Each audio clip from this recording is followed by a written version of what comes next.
Assalamualaikum warahmatullahi wabarakatuh. Selamat datang di channel Zia Profesor ya. Apa kabar sahabat semuanya ya. Semoga sahabat semuanya dalam keadaan sehat walafiat dan dimudahkan semua urusannya. Baik, kita akan bahas ya hasil pertemuan Komisi 10 DPR ya dengan beberapa rektor ya, diantaranya Rektor UI ya, UGM hingga Rektor Paramadina. Nah, apa yang dibahas dalam rapat dengar pendapat tersebut ya. Jadi rapat Komisi 10 DPR ya. Itu diselenggarakan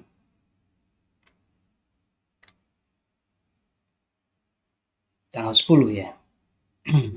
Tanggal 10 Februari hari Selasa ya. Dan dipimpin langsung oleh Ketua Komisi 10 ya. Etifah Syaifudian. Nah, di situ ya agenda rapatnya adalah membahas ya kebijakan ya penerimaan mahasiswa baru karena Komisi 10 banyak menerima pertanyaan ya, dan juga masukan yang berkaitan dengan skema yang adil dan proporsional ya terkait dengan penerimaan mahasiswa baru.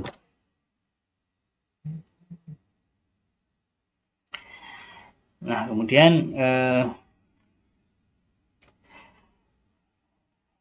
Etifah ya memahami bahwa PTN dan PTS pasti menginginkan calon mahasiswa yang mampu mengikuti dan menyelesaikan proses pendidikan. Namun ia meminta PTN dan PTS juga memikirkan mekanisme terbaik dalam penerimaan mahasiswa baru, khususnya mereka yang mendaftar dari daerah tertinggal.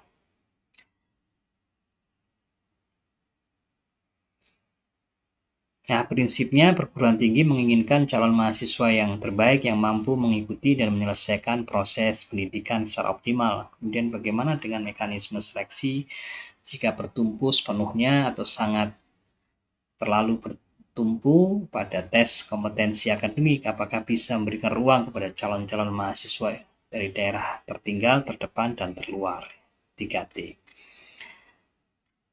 Nah, di sini ada 7 kampus yang diundang, yaitu UI, UGM, Undip, Universitas Unhas ya, Universitas Negeri Jakarta, Paramadina, dan juga Pelita Harapan.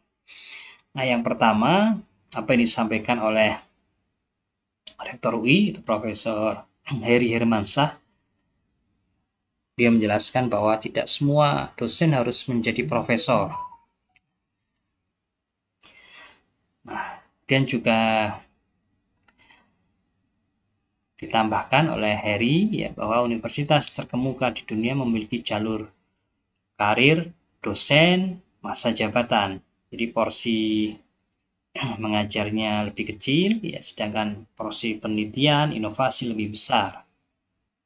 Mereka banyak mendapatkan hibah dari berbagai lembaga pendanaan dan menjadi tulang punggung penelitian inovasi di universitas mereka. Sementara itu ada juga dosen universitas terkemuka dunia yang memang hanya berstatus sebagai pengajar. Kualitas pengajarannya yang bagus menurutnya tidak perlu diimbangi dengan menjadi profesor, tapi pendapatannya sama memadainya. Harus disediakan jalurnya dia mengajar, tapi tidak perlu menjadi profesor. Ya, katanya ya. Dan yang lebih penting lagi, dua sistem ini bisa berjalan karena yang mengajar dengan jalur tenor itu pendapatannya juga kompetitif. Artinya memilih jalur pengajar pun mereka tetap mendapatkan gaji yang memadai. Nah, ini juga harus didukung regulasi dalam rangka untuk merespon ya kondisi dosen yang tidak memiliki gairah sebagai peneliti tetapi pengajarannya bagus, serta dosen yang penelitiannya bagus tetapi kurang dalam hal pengajaran. Ini sistem SDM yang sudah umum di universitas terkemuka di dunia. Nah, kemudian kita akan masuk ke catatan yang diberikan oleh Profesor Didik C. Rahbini ya, selaku Rektor Universitas Paramadina, yang saya rasa ini bagus ya. Dia mengkritik arah kebijakan pendidikan tinggi nasional yang beliau nilai menyimpang ya, dari fungsi dasar universitas. Ini rapatnya dilakukan tanggal 10 Februari. Ya, Didik menyebut sejumlah perguruan tinggi negeri, ya, khususnya PTN PH, yang PTN berbadan hukum berubah menjadi industri kursus kuliah massal. Nah, ini kritikan yang sangat tajam, ya, dan kritis, ya. Beliau menyoroti bahwa lonjakan penerimaan mahasiswa baru di sejumlah PTN yang mencapai puluhan ribu orang per tahun. Beliau mencontohkan UNESA yang menerima sekitar 26.000 mahasiswa, dan UB dan UGM dengan kisaran 18.000 mahasiswa.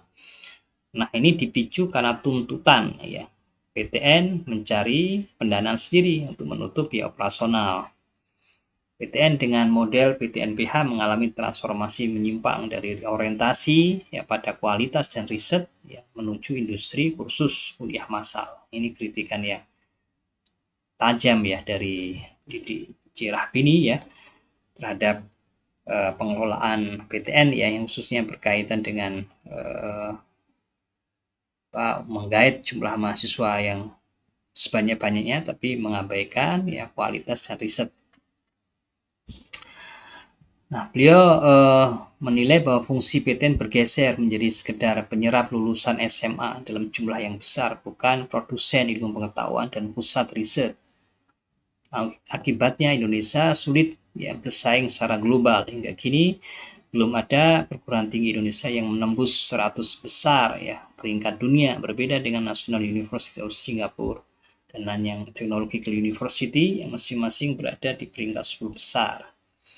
Ini beliau bandingkan dengan universitas riset kelas dunia seperti Harvard University yang hanya menampung sekitar 20.000 mahasiswa untuk menjaga mutu, sementara jumlah PTN di Indonesia mengelola hingga 60 sampai 80.000 mahasiswa. Makanya akhirnya jumlah mahasiswa baru di PTS, ya, sangat melorot tajam, ya, karena memang di sini, ya, banyak sekali, ya, PTN yang berlomba-lomba untuk menggait mahasiswa hingga bahkan sampai 80.000 mahasiswa. Selain pada kualitas riset, juga menyinggung ketimpangan relasi antara PTN dan PTS yang menilai kebijakan negara menciptakan persaingan yang tidak setara, the apple to apple, dan berpotensi mematikan mematikan PTS. Dari total 125 PTN yang menampung sekitar 3,9 juta mahasiswa, peran kampus swasta termasuk yang dikelola organisasi masyarakat, ya, seperti NU dan Muhammadiyah, kian terpinggirkan. Dalam rapat dengar pendapat, ya, Didik mengusulkan sejumlah perbaikan kebijakan yang mendorong pembatasan jumlah mahasiswa S1 di PTN unggulan melalui penetapan, ya, ini penetapan student cap nasional, serta pengalihan fokus PTN ke pendidikan pasca dan riset. Ya, pemerintah juga diminta memperkuat PTS melalui insentif fiskal dan skema pendanaan bersama. Jika kebijakan pendidikan tinggi tidak segera dikoreksi, Didik memperingatkan dampaknya akan meluas. PTN akan menjadi universitas besar, tapi biasa saja. Banyak PTS kolaps, ya, dan ekonomi nasional kehilangan mesin inovasi. Nah, ini ya, PTS kolaps dan ekonomi nasional kehilangan mesin inovasi. Nah, selain itu juga catatan, ya, yang lain, ya, kalau sebelumnya dari Tempo, ya, ini kita juga mengutip dari Detik News, ya. Beliau menjelaskan, nah, ini mungkin ini sama ini. Nah, ini juga sama, ya. Nah, mungkin yang beliau menjelaskan ini tidak masuk akal dan sulit bagi bangsa ini untuk mendorong universitasnya unggul dalam riset dan bisa menjadi pemain di tingkat global dengan cara seperti itu, menjadi teaching university yang mengeruk pendapatan dari mahasiswa sebanyak mungkin. Nah, ini mestinya kalau PTNBA itu, ya, bukan teaching university tapi harus mulai masuk ke research university, sehingga harus dikurangi, ya, jumlah fokus pada jumlah mahasiswa baru, ada student cap, ya, tapi lebih fokus pada menghasilkan riset dengan kualitas global. Beliau bandingkan, ya, tadi sudah, ya, Harvard University 23.000 mahasiswa yang berkualitas, ya, Oxford juga tidak jauh berbeda, UNUS mempunyai 35.000 mahasiswa, jadi jangan berharap Indonesia tampil dalam ranking dunia dengan cara mengarahkan tenaganya menjadi teaching university dan meninggalkan ya research university. Sehingga dengan kebijakan tersebut ya Prof. Didi menyebut tidak ada kampus di Indonesia yang mencapai ranking 100 dunia, sementara kampus negara tetangga University of Malaya masuk dalam ranking 58 global dalam kategori ya US ranking, dan Singapura kampusnya masuk ranking 8. Jadi kita tertinggal karena kampus-kampus negeri yang berada di depan ya hanya sibuk meraup mahasiswa baru sebanyak-banyaknya untuk menaikkan income dalam rangka memenuhi biaya operasional, dan tentu saja juga nanti kaitannya sama remunerasi yang diberikan kepada para pegawainya. Ya, dengan kebijakan itu akan membunuh ya pelan-pelan ya kampus PTN utama karena diberi beban menutup biaya operasional kampusnya. Sementara kata dia dana pendidikan 20% hilang karena masuk kegiatan-kegiatan yang dikaitkan dengan pendidikan, tapi sebenarnya bidang ini MPG ini ya. Kebijakan ini sudah salah arah karena akan menggerus mutu akademik dan melemahkan peran strategis PTN dan tertinggal jauh dari kampus di Malaysia dan di Singapura. Kemudian kebijakan negara soal kampus yang menciptakan persaingan yang tidak setara, di mana 125 PTN menampung mahasiswa ya 3,9 juta mahasiswa. Nah, sedangkan 3.000 kampus swasta hanya menampung 4,5 juta mahasiswa. Padahal di sini 3.000 kampus. Di perbandingan yang sangat-sangat tidak sehat, ya, tidak setara ya. PTN yang hanya 125 tapi bisa menampung ya hampir setara jumlahnya dengan 3.000 kampus swasta. Menurutnya dengan PTN berebut mahasiswa dalam jumlah yang besar, maka ya pasti akan mati PTS.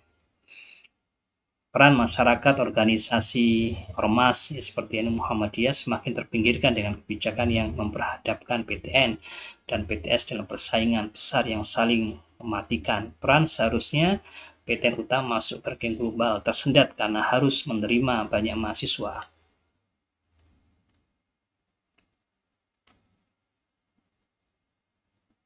Ini membunuh pelan-pelan kampus PTS ini sebetulnya. Nah, kemudian negara secara tidak langsung melemahkan kampus masyarakat sipil ya, seperti Muhammadiyah, NU, yayasan pendidikan yang justru menyerap mayoritas mahasiswa nasional. Maka peranan masyarakat yang sudah lama berjalan ya akan terpinggirkan dengan kebijakan persaingan bebas ya, persaingan bebas. Sehingga rekomendasi ini secara spesifik ini rekomendasinya beliau adalah yang pertama, pembatasan terencana mahasiswa S1 di PTN besar atau PTN utama. Tetapkan student cap nasional untuk PTN flagship. Prioritaskan selektivitas dan mutu, jadi bukan volume tapi pada kualitas. Itu yang PTN besar. Kemudian reposisi ya PTN sebagai research university. Alihkan ekspansi ya ke S2 dan S3, jadi bukan ke S1. Tapi fokus ya PTN itu ke S2 dan S3 yang berbasis riset, postdoctoral program dan kolaborasi riset internasional, sehingga nanti di sini akan meningkatkan ya kualitas riset kita ya di persaingan global. Ya. Kemudian yang ketiga, penguatan sistemik PTS. Ini PTS kalau tidak dikuatkan juga lambat laun akan banyak yang kolaps ya. Insentif fiskal dan riset untuk PTS yang berkualitas ya. Skema matching fund negara, masyarakat ya, dan PTS menjadi tulang punggung ya, GR nasional. Reformasi insentif dosen ya, maka prioritaskan pada publikasi yang berkualitas, yang pada jurnal internasional bereputasi, pada citasi, paten, kolaborasi global, kurangi dominasi jabatan struktural. Tapi meskipun demikian ini juga harus tetap ya mengacu pada nilai-nilai integritas akademik. Nah, kemudian yang kelima, pembangunan klaster riset nasional, ya fokus pada bidang strategis, ya energi, pangan, kesehatan, digital, dan juga kebijakan publik. Demikian sahabat JP Channel, ya informasi yang berkaitan dengan hasil ya rapat dengar pendapat antara di Komisi 10 dengan beberapa rektor kampus, ya. Semoga informasinya bermanfaat, ya. Tetap semangat semuanya, ya. Terus ikuti channel Jejak Profesor bersama menuju ilmuwan berkarya. Saya akhiri. Assalamualaikum warahmatullahi wabarakatuh.